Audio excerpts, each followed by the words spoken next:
السلام علیکم ورحمۃ اللہ وبرکاتہ۔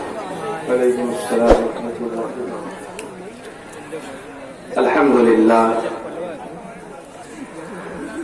الحمد للہ نحمده ونستعینه ونستغفره ونؤمن به ونتوکل علیہ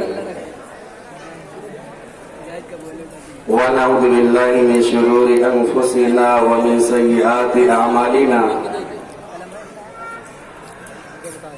من يهده الله فلا مضل له ومن يضلله فلا هادي له ونشهد أن لا إله إلا الله وحده لا شريك له ولا نظير له ولا مشير له ولا معين له ولا مثل له ولا مثال له ونشهد أن سيدنا وسندنا وحبيبنا وأسوتنا وقدوتنا وقرة عيوننا محمدا صلوات الله وسلامه عليه أما بعد أعوذ بالله من الشيطان الرجيم بسم الله الرحمن الرحيم واصبر نفسك مع الذين يدعون ربهم بالغداة والعشي يريدون وجهه ويقول سيدنا وسندنا محمد صلوات الله وسلامه عليه حبب إلي من دنياكم ثلاث الطيب والنساء وجعلت قرة عيني في الصلاة صدق الله العظيم وصدق رسوله النبي الأمين الشفيع الحبيب الأمي الكريم ونحن على ذلك لمن الشاهدين والشاكرين والحمد لله رب العالمين۔ سلام اس پر کہ جس نے بے کسوں کی دستگیری کی، سلام اس پر کہ جس نے بادشاہی میں فقیری کی،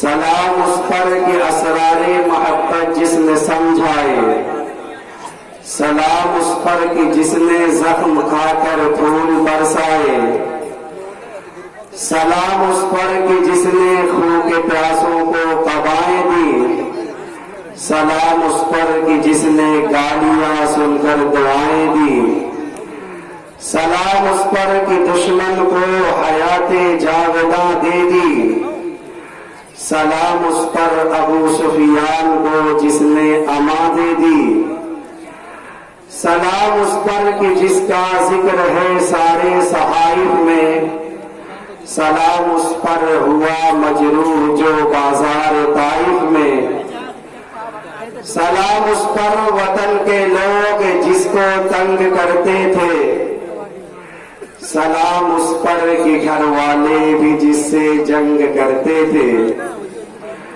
سلام اس پر کہ جس کے گھر میں چابی تھی نہ سونا تھا، سلام اس پر کہ جس کے گھر میں چابی تھی نہ سونا تھا، سلام اس پر کہ ٹوٹا بوریا جس کا بچھونا تھا، سلام اس پر جو سچائی کی خاطر دکھ اٹھاتا تھا، سلام اس پر جو فرش خاک پر جاڑوں میں سوتا تھا، سلام اس پر کہ جس نے جھولیاں بھر دی فقیروں کی، سلام اس پر کہ جس نے کھول دی مشقیں اسیروں کی، سلام اس پر کہ جس نے فضل کے موتی بکھیرے ہیں، سلام اس پر بتوں کو، سلام اس پر بروں کو جس نے فرمایا کہ میرے ہیں، سلام اس پر کہ جس نے فضل کے موتی بکھیرے ہیں،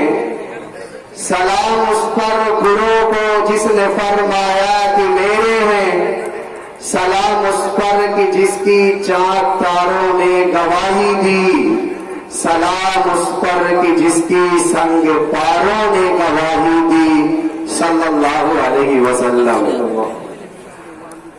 محترم و مکرم کرام، نوجوان دوستوں اور پردہ نشین خواتین اسلام،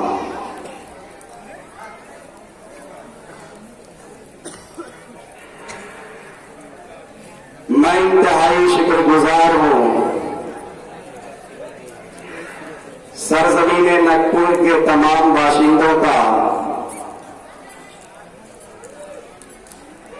جنہوں نے اتنا عظیم الشان اجلاس منعقد کیا ہے۔ اللہ سے دعا کرتا ہوں کہ اللہ تبارک و تعالیٰ اس پروگرام کو قبول فرمائے اور ہم سب کو عمل کرنے کی توفیق عطا فرمائے۔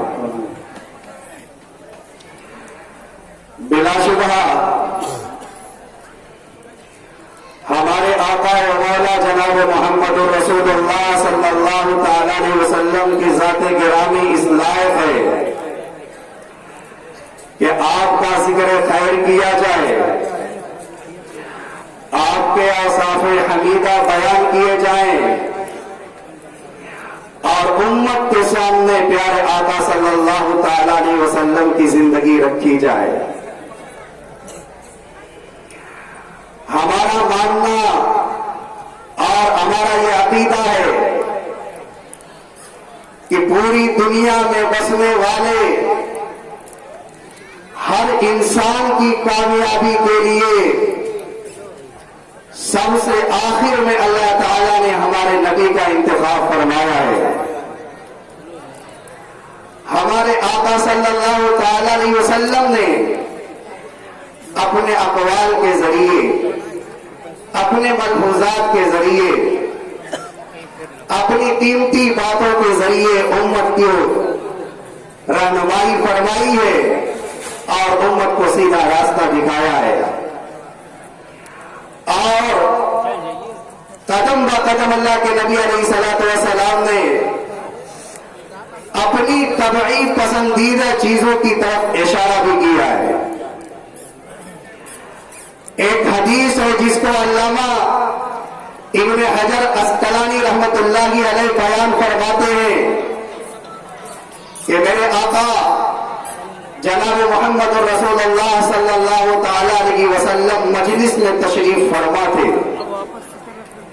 حضرت ابو بکر، حضرت عمر، حضرت عثمان اور حضرت علی اور بھی بہت سارے چھوٹے بڑے صحابہ وہاں پر موجود تھے۔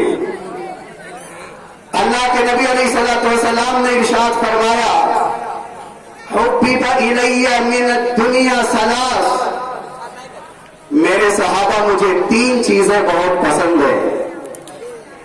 صحابہ متوجہ ہو گئے اور کہنے لگے یا رسول اللہ، آپ کو کون سی تین چیزیں بہت پسند ہیں، آپ ارشاد فرمائیں۔ تو میرے آقا صلی اللہ تعالی علیہ وسلم نے ارشاد فرمایا، حبب الی من الدنیا ثلاث، الطیب والنساء وجعلت قرۃ عینی فی الصلاۃ۔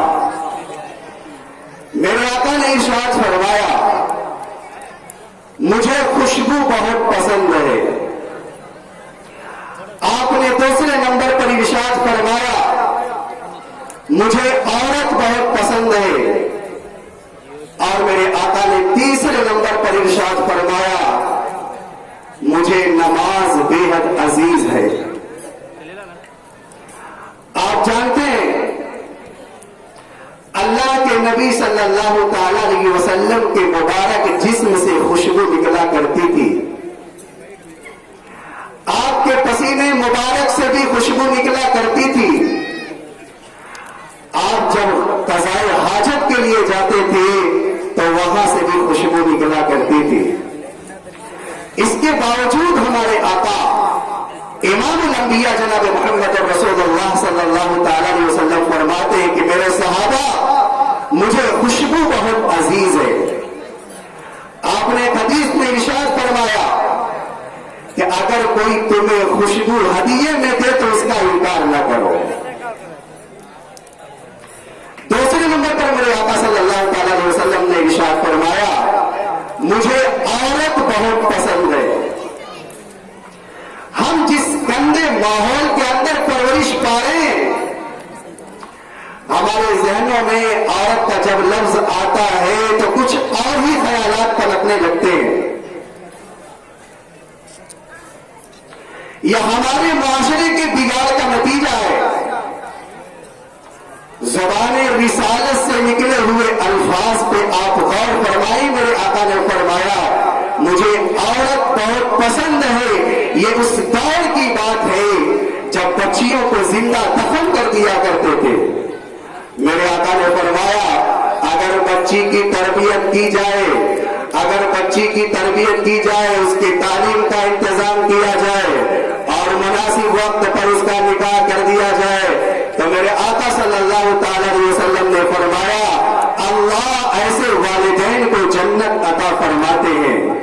آپ نے ارشاد فرمایا کہ اگر وہ بچی بڑی ہو جائے اور پیدائش کے مرحلے سے گزرے اور ماں بن جائے تو میرے آقا نے فرمایا کہ ایسی بچیاں جن کو تم زندہ قبروں کے اندر دفن کر دیتے ہو تمہیں شرم نہیں آتی اور تم معصوم بچی کو زندہ قبر کے حوالے کر دیتے ہو.